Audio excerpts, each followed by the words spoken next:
Breaking. President Trump in China. Melania and Donald Trump arrive in Beijing, China aboard Air Force One on Wednesday. The president was met by a large contingency of Chinese military officers, along with a group of children holding U.S. and China flags, which were waved practically in unison as the first couple made their way to the car, and of course, the usual delegation of local officials.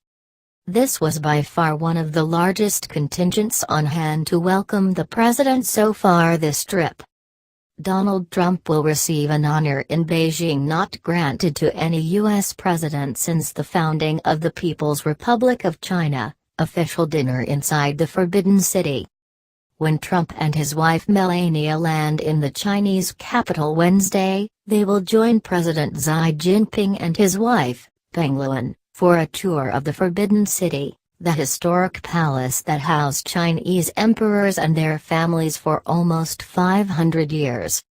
Trump is expected to dine with Xi inside the Jianfu Palace, although the exact location of the dinner hasn't been confirmed.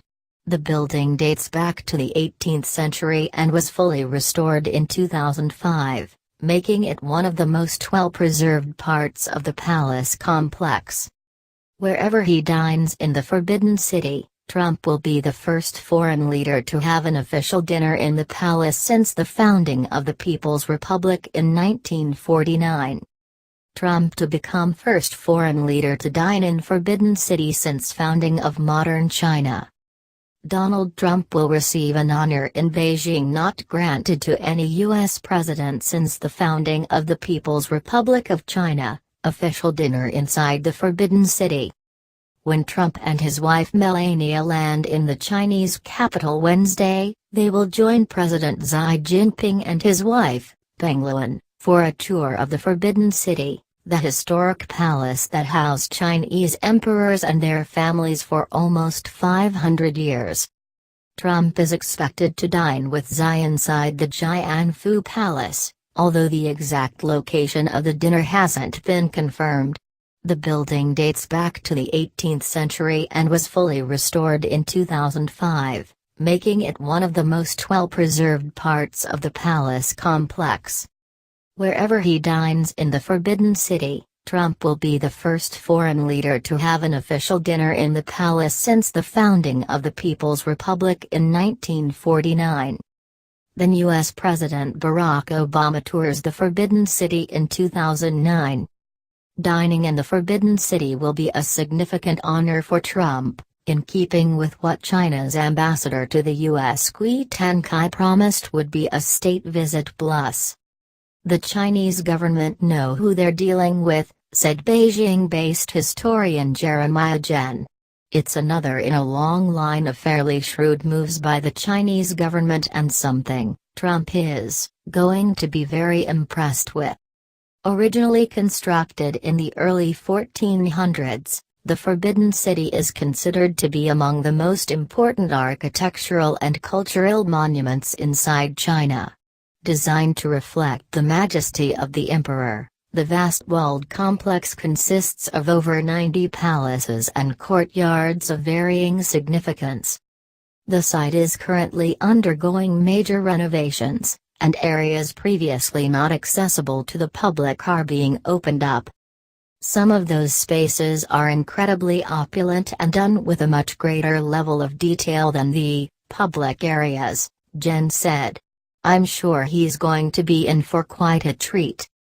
Ming Wang, a professor of government and politics at George Mason University, said the Chinese will give Trump an exceptional reception. Essentially, they'll try to make Trump happy. That will work to China's advantage. During last year's election campaign, Trump was a critic of China, but since becoming president, and especially since meeting with President Xi in April, he has softened considerably, toning down his rhetoric which once called for harsher trade and economic policies towards Beijing. Xi's going to treat Trump almost like an emperor, said Ming. Using the Forbidden City in this manner is a dramatic shift from how the palace was viewed in the early decades of the People's Republic, the successor to the revolutionary government which overthrew the Qing Empire. What was once known as the Palace of Blood and Tears is now being used for a state visit, Jen said. This is an example of how the narrative, within China, has shifted, particularly in the last 25 years. It's no longer about emphasizing class revolution. In recent years it's been much greater emphasis on the glories of Chinese civilization.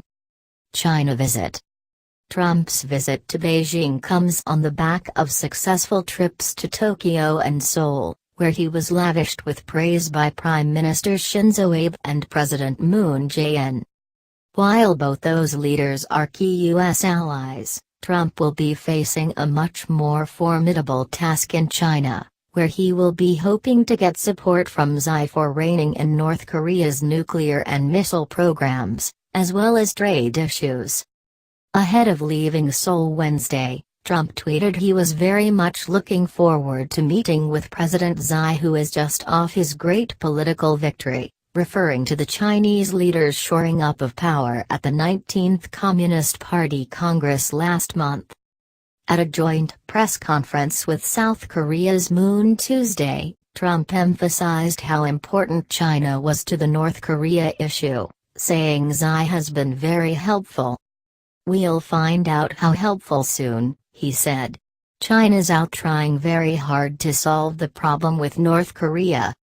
If we get China, if we get Russia, we think that things will happen and they could happen very quickly," Trump added.